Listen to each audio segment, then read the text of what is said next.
আপনিও তো নবীকে ভালোবাসেন, আমিও তো নবীকে ভালোবাসি। হ্যাঁ, আপনি দাড়ি রাইখা নবীকে ভালোবাসেন, আমি দাড়ি কামাইয়া নবীকে ভালোবাসি। বলেন তো পার্থক্য আছে না নাই? আছে না নাই? আপনি শার্ট পরে নবীকে ভালোবাসেন, আমি পাঞ্জাবি পরে নবীকে ভালোবাসি। বলেন তো পার্থক্য আছে না নাই? আছে।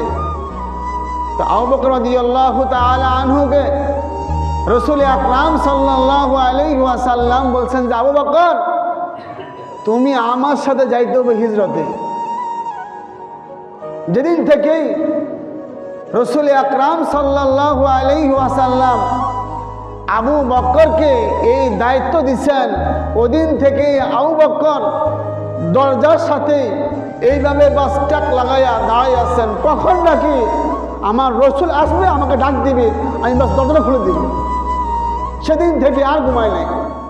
বলে, আবু বকর আমি আসলাম তোমার বাসার সামনে, তোমার শিকলে আমি আওয়াজ দিলাম, সঙ্গে সঙ্গে তুমি দরজাটা খুলে দিলা।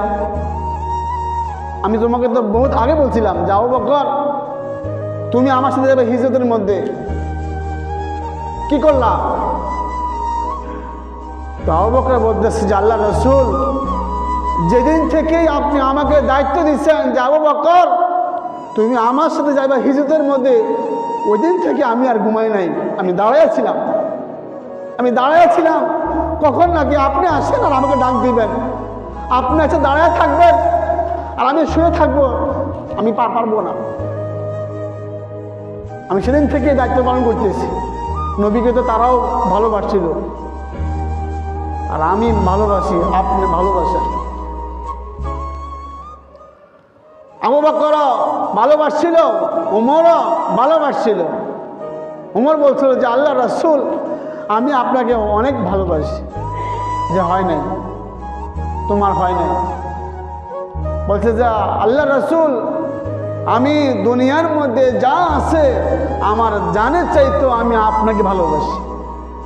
এই জন্য উমর রাদিয়াল্লাহু তাআলা আনহু গেছিলেন মুহাম্মদুর রাসূলুল্লাহ সাল্লাল্লাহু আলাইহি ওয়াসাল্লামের মাথা আনার জন্য। মক্কার মধ্যে ঘোষণা হয়েছে, যেই মুহাম্মদের মাথা আনতে পারবে তাকে অনেক পুরস্কার করানো হবে। তো ওমর রাদিয়াল্লাহু তাআলা আনহু তিনি মাথা আনতে গিয়া তিনি মাথা দিয়ে আসলেন, লা ইলাহা ইল্লাল্লাহু মুহাম্মাদুর রাসূলুল্লাহ।